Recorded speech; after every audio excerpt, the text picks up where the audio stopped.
Halo sobat pencinta Donghua, kali ini kita akan melanjutkan cerita Battle Through the Heavens Benua Kaisar. Cerita dan video ini diambil dari channel Nobarta. Tanpa banyak basa-basi, mari kita simak alur ceritanya. Melanjutkan dari cerita sebelumnya, Xiaoyan menjentikan jarinya dan nyala api surgawi membakar penatua pertama hingga menjadi ketiadaan. Setelah itu Xiaoyan berkata kepada Patriark Gu Feng, "Saya sudah mengatakan bahwa saya tidak akan menoleransi apapun jika Anda tidak memberitahu saya. Katakan, di mana Sun Er?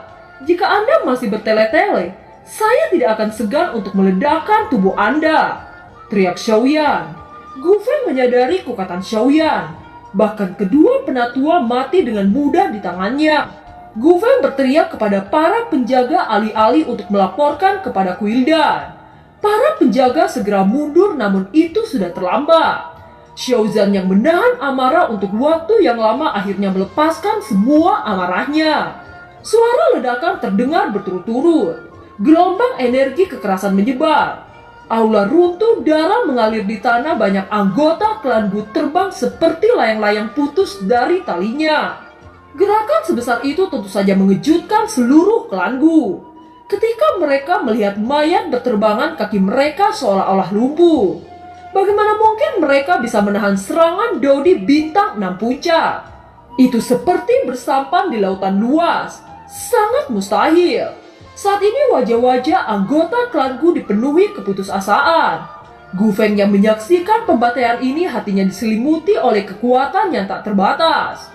Kalian sekelompok orang gila. Demi seorang wanita kalian mencuci klan Gu dengan darah, teriak Gu Feng. Telapak tangan Xiaoyan yang menyala api surgawi menebas lengan Gu Feng.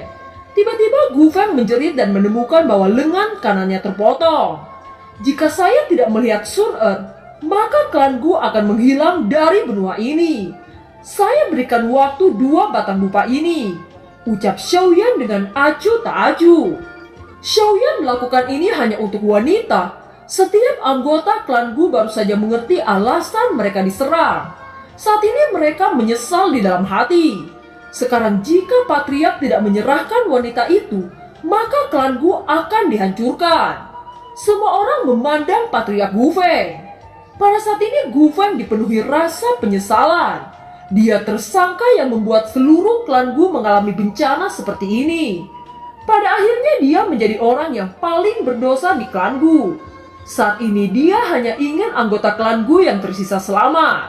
Oleh karena itu segera memandang Xiaoyan dengan tatapan memohon lalu berkata, "Jika saya mengatakan keberadaan Sun Er, bisakah Anda membiarkan orang-orang klan Gu pergi?" tanya Gu Feng. "Anda tidak memenuhi syarat untuk tawar-menawar dengan saya. Jika saya tidak melihat Sun Er, maka saya akan membantai klan Gu," ucap Xiaoyan. Orang-orang klan Gu berkata dengan keras, "Patriark, jika Anda tidak menyerahkan Sun Er, maka klan Gu akan binasa. Apakah Sun Er lebih penting dari kelangsungan hidup seluruh klan?" teriak orang-orang klan Gu. Gu Feng sangat terpukul dan menyesal. Tetapi sekarang semuanya sudah terlambat. Apakah klan Gu benar-benar akan musnah? Patriark Gu Feng tersenyum pahit. Sekarang waktunya yang tersisa hanya 1 batang dupa. Tetapi Gu Feng terdiam tidak bergerak. Waktu berlalu. Melihat waktu yang dijanjikan sudah tercapai, kekuatan Xiaoyan dan yang lainnya sudah mulai berfluktuasi. Gu Feng tahu jika dia tidak mengatakan maka klan Gu akan musnah. "Xiaoyan, bukannya saya tidak ingin membawa Sun Er, tetapi Sun Er dia tidak ada di klan Gu," ucap Gu Feng. "Apa yang Anda katakan?" ucap Xiaoyan terkejut. Dia dengan cepat mencengkram leher Gu Feng. Xiaoyan bertanya dengan tegas, "Katakan, di manakah Sun Er?" ucap Xiaoyan. Gu Feng gemetar. Dia batuk beberapa suap darah. Dia mulai menceritakan semuanya. Dan pada saat ini Sun Er berada di Kuildan. Ketika kelompok Xiaoyan mengetahui bahwa Sun Er telah dikirim ke Kuildan, Xiaoyan sangat marah. "Saya bertanya kepada Anda, jika Anda menjawab dengan jujur, maka orang-orang klan Gu mungkin masih terselamatkan. Apakah Tuan Muda Kuildan tahu bahwa Xiaoyan suami Sun Er?" tanya Xiaozan. Pada saat ini Gu Feng tahu bahwa tidak ada jalan keluar. Tetapi jika orang-orang klan Gu bisa diselamatkan, dia tidak akan menyembunyikan kebenaran. Gu Feng dengan jujur berkata, yang mengetahui Sun Er istri Xiaoyan hanya para penatua klan Gu. Orang-orang Guildan tidak ada yang tahu kebenaran ini, ucap Patriark Gu Feng. Mendengar pernyataan Gu Feng, kelompok Xiaoyan merasa sangat tenang. Pada saat ini Xiaoyan melihat ke arah klan Gu, dia berkata dengan dingin, hari ini saya akan mengampuni nyawa kalian. Tetapi jika terjadi sesuatu dengan Sun Er, nyawa kalian tidak akan bisa melunasi kesalahan Anda semua, ucap Xiaoyan. Setelah kata-kata itu jatuh, sayap tulang mengepak dan Xiaoyan bergegas pergi menuju Guildan. Scene berganti ke tempat Guildan. Aula utama Guildan berdiri tinggi di langit. Menghadap kota raksasa ini, tidak ada yang berani menunjukkan rasa tidak hormat di sini. Tetapi belum berarti tidak ada. Setidaknya di sini ada 7 orang dengan wajah buruk dan wajah pembunuh. Ketujuh orang ini secara alami adalah Xiaoyan, King Mu'er, Longyan, Xiaozan, dan Erming, Ziyin, dan Strong. Tanpa sepatah kata pun mereka menginjakkan kaki di tangga aula utama Guildan. Berhenti! Beraninya kamu menerobos masuk ke aula utama Guildan. Apakah kamu bosan hidup? Teriak para penjaga Guildan dengan kekuatan Dodi bintang 5. Menyingkir dari hadapanku, teriak Xiaoyan. Beberapa penjaga bintang 5 itu terguncang mundur setelah kekuatan Xiaoyan pecah. Kekuatan apa itu? Bukankah ini setidaknya Dodi bintang 7? Ucap beberapa penjaga Guildan. Apa yang Anda lakukan? Saya bisa memperingatkan Anda. Ini adalah aula utama Guildan, ucap pemimpin penjaga. Biarkan putra sulung Guildan keluar, ucap Xiaoyan dengan tajam. Suara itu tidak keras tetapi dipenuhi dengan amarah dan kekuatan. Seperti guntur musim semi yang bergulir menyebar.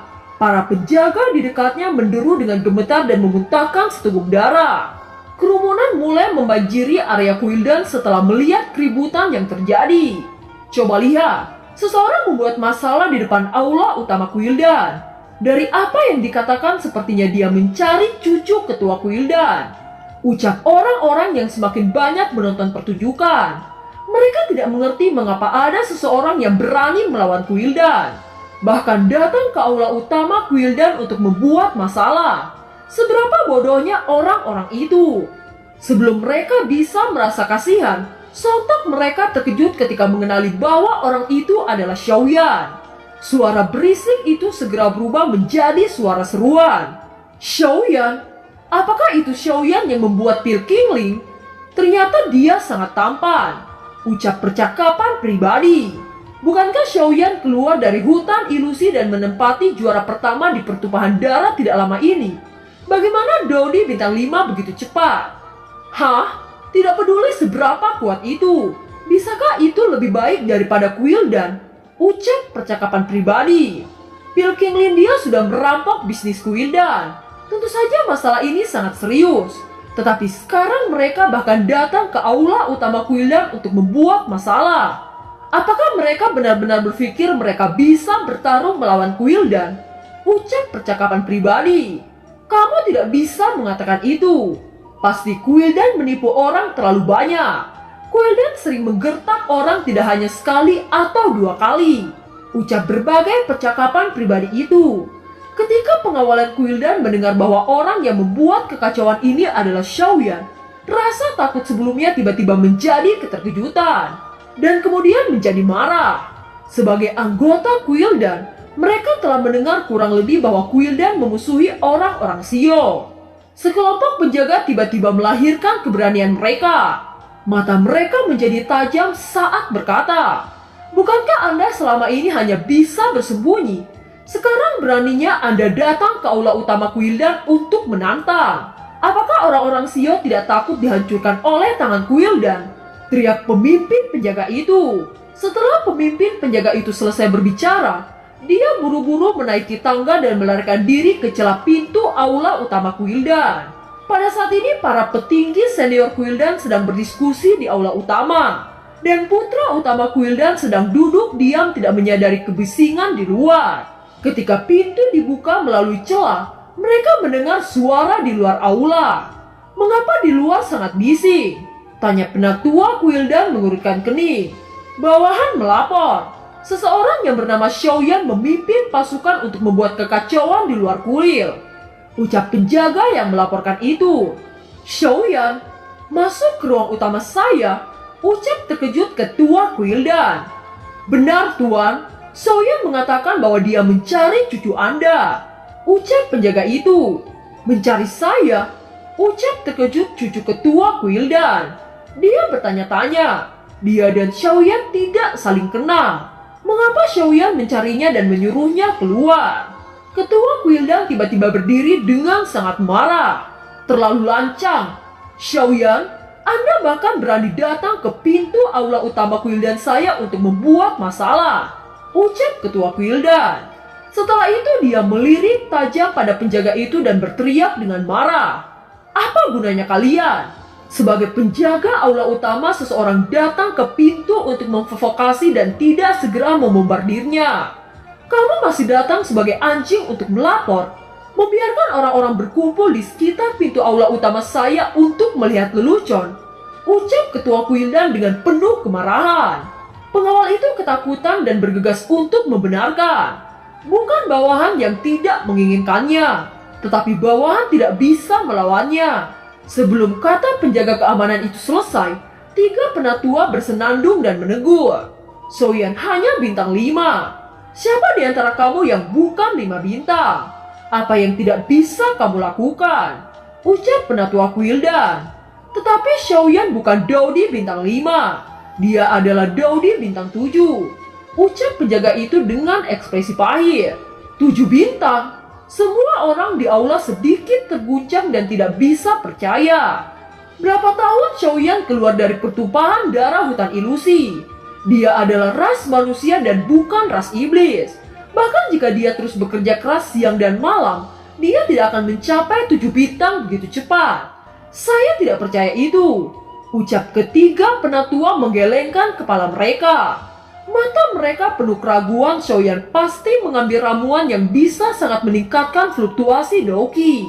Apakah Xiaoyan sendirian? Tanya penatua Quildan. Xiaoyan juga membawa 6 orang. Ucap penjaga itu. Oh, apa kekuatan mereka? Lebih kuat dari Xiaoyan atau lebih lemah dari Xiaoyan? Tanya penatua dengan khawatir. Meskipun belum diketahui mengapa Xiaoyan berani bergegas ke aula utama istana Quildan untuk menantang, tetapi karena dia berani datang tidak mungkin untuk bergantung padanya. Penjaga itu tahu bahwa ia harus menjawab dengan hati-hati. Begitu jawaban yang salah akan mempengaruhi penilaian ketua kuil dan para penatua. Ia memikirkannya lalu berkata, menilai kekuatan bawahannya. Ke-6 orang pasukan Xiaoyan semuanya berada di tingkat Daudi bintang 6. Dan mereka semua dipimpin oleh Xiaoyan. Ucap pengawal itu. Semua 6 bintang. Penatua diam-diam menghela nafas lega. Dia memandang ketua Quildan dan melambai pada penjaga. Kamu turun. Jangan bertindak enteng. Teruskan Xiaoyan pada mereka.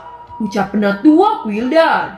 Quildan yang diam mulai berkata, tidak heran dia harus selamat dari tim pembunuhan.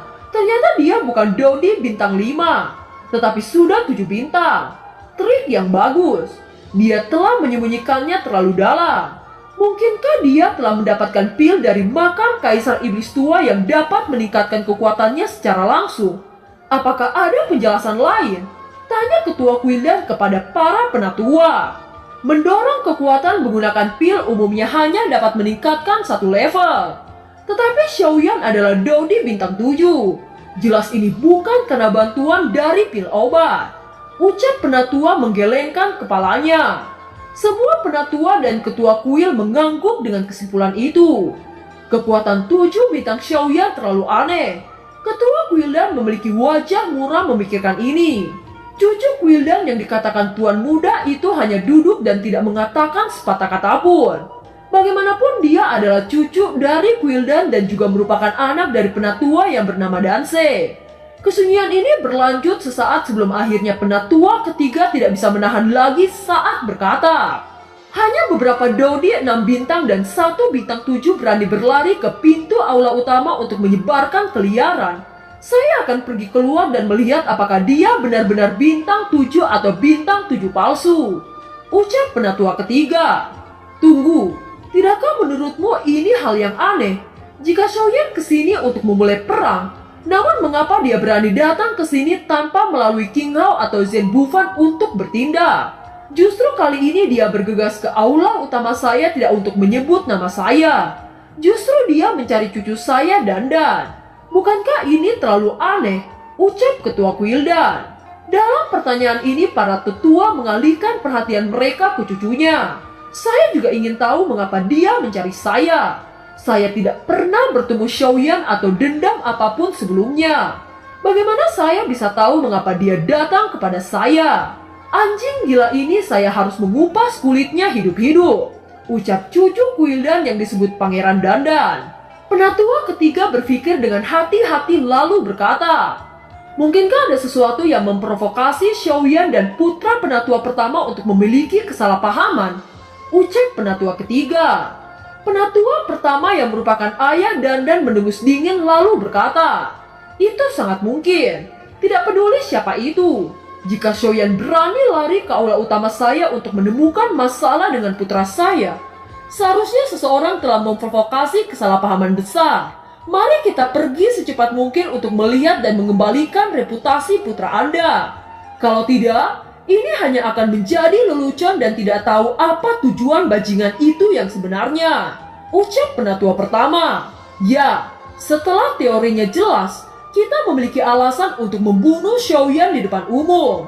Jika tidak, bukankah Quildan saya akan diejek oleh orang-orang di seluruh dunia? Ucap penatua kedua dan penatua ketiga.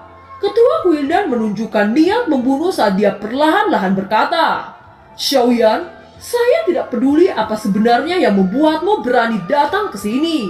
Sejak kamu datang ke pintu aula, saya pastikan ini akan menjadi akhir dari hidupmu. Ucap ketua Quildan. Gerbang aula utama Quildan perlahan-lahan terbuka di depan tatapan yang tak terhitung jumlahnya. Kerumunan besar tiba-tiba sunyi. Penguasa istana Quildan dan penatua Quildan hampir tidak terlihat seperti naga di awan. Namun pada saat ini mereka semua muncul di depan mereka. Pada saat yang sama mereka juga melihat ke arah Xiaoyan. Bintang yang sedang naik daun itu sombong sebelumnya. Sekarang ketua Quildan memimpin orang-orang tingkat tinggi untuk keluar sendiri. Apakah dia masih sombong? Atau apakah itu akan berbelok 180 derajat? Aula utama Quildan terletak di tangga teras. Dan mata Quildan yang tajam melirik ke sekeliling. Ketika dia memandang Xiaoyan, dia sedikit terkejut. Namun pada akhirnya dia adalah penguasa Quildan. Dan kepura-puraan itu tidak memandang Xiaoyan sama sekali. Dia melirik para penjaga Quildan hanya memarahi saat berkata, banyak sampah yang tidak berguna. Wajar saja orang-orang ini berisik di pintu aula utama saya. Ucap ketua Quildan. Xiaoyan tidak peduli bagaimana ketua Quildan memarahi penjaga. Dia bahkan tidak melihat ketua Quildan. Pandangannya tertuju pada Dandan cucu utama Quildan. Memang dia cukup tampan, menyilangkan tangannya dan menatap kerumunan dengan acuh tak acuh. Tetapi di mata Xiaoyan, terutama King Mu'er, itu tidak berbeda dari binatang buas. Mata Xiaoyan penuh amarah dan hatinya penuh dengan pembunuhan. Pada saat ini suara pelan dan lembut dari ketua Quildan terdengar. Xiaoyan, kamu membawa seseorang ke pintu untuk menghina Quildan saya dan menarik begitu banyak orang untuk menonton. Saya harus berkata, apakah ini memang provokatif atau sebuah tantangan? Jika Anda memiliki konflik atau kebencian dengan cucu saya, Quildan saya selalu masuk akal dan tidak akan pernah memihak. Tetapi cucu saya belum pernah bertemu dengan Anda. Mengapa ada kontradiksi di mana dendamnya? Jelas bahwa Anda sengaja menyebabkan masalah. Dan Anda ingin menggunakan penghinaan Quildan saya untuk mencapai nama Xiaoyan Anda. Meskipun Quildan saya tidak pernah menggertak siapapun, bukan berarti bagi siapapun untuk menggertak Quildan saya. Karena Anda membuat masalah di depan umum hari ini, bahkan jika ini berada di kota raksasa, Quildan saya harus melepaskan kepala Anda untuk pelajaran. Ucap ketua Quildan. Bagus sekali. Berarti di atas dasar moral dan mengubur kejahatan di depanku dan di depan umum. Hahaha, ketinggian Quildan tidak lebih dari kepalsuan, ucap Xiaoyan dengan senyum jahat. Kerumunan itu gempar dengan kata-kata Xiaoyan. Tidak hanya Xiaoyan akan takut setelah munculnya ketua Quildan. Justru Xiaoyan semakin berani berkata seperti itu di hadapan ketua Quildan. Ekspresi ketua Quildan sangat jelek dan segera mendengus dingin. Sungguh lidah yang tajam. Katakan, apa niatmu berani memprovokasi Quildan saya dan membuat masalah di gerbang aula utama Quildan saya? Ucap ketua Quildan. Kamu adalah penguasa Quildan, bukan bajingan jalanan. Bisakah Anda lebih memalukan jika Anda memaafkan cucu Anda untuk merampok istri saya? Tidaknya saya sedikit geli mendengar Anda menuduh saya dengan sengaja memprovokasi Anda. Tidakkah itu sebaliknya Quildan yang bajingan sudah memprovokasi saya? Ucap Xiaoyan. Mengambil istri? Cucu pertama Quildan mengambil istri Xiaoyan. Tidak heran Xiaoyan pergi ke Quildan untuk membuat kekacauan. Kerumunan semua melihat ke arah Pangeran Dandan dengan tatapan jijik. Wajah Dandan berubah menjadi kemarahan yang berapi-api. Dan akhirnya ingat bahwa dia baru saja membawa seorang wanita cantik yang berasal dari benua Douqi. Juga ingat bahwa Xiaoyan juga tempatnya berasal dari benua Douqi. Tidak heran Xiaoyan berani memicu perang dengan Quildan dan ingin mencarinya. Dandan menekan emosinya saat dia menatap Xiaoyan lalu berkata, "Saya tidak mencuri istri siapapun. Saya bahkan tidak tahu bahwa Sun Er punya suami. Xiaoyan, Anda berani memfitnah saya. Anda harus tahu Anda berbicara dengan siapa saat ini," ucap Dandan. Xiaoyan, kamu juga harus membuat tuduhan meyakinkan untuk memfitnah putraku. Dia pria terhormat. Katamu dia mengambil istrimu. Siapa yang akan percaya? Ucap ketua Danze. Xiaoyan menatap Danze dan mengucapkan kata demi kata. Tanyakan putramu. Apakah dia membawa seorang wanita bernama Sun Er dari klan Gu lalu memenjarakannya? Ucap Xiaoyan. Dan film pun berakhir. Terima kasih telah menyimak dari awal sampai akhir ya. Sampai jumpa.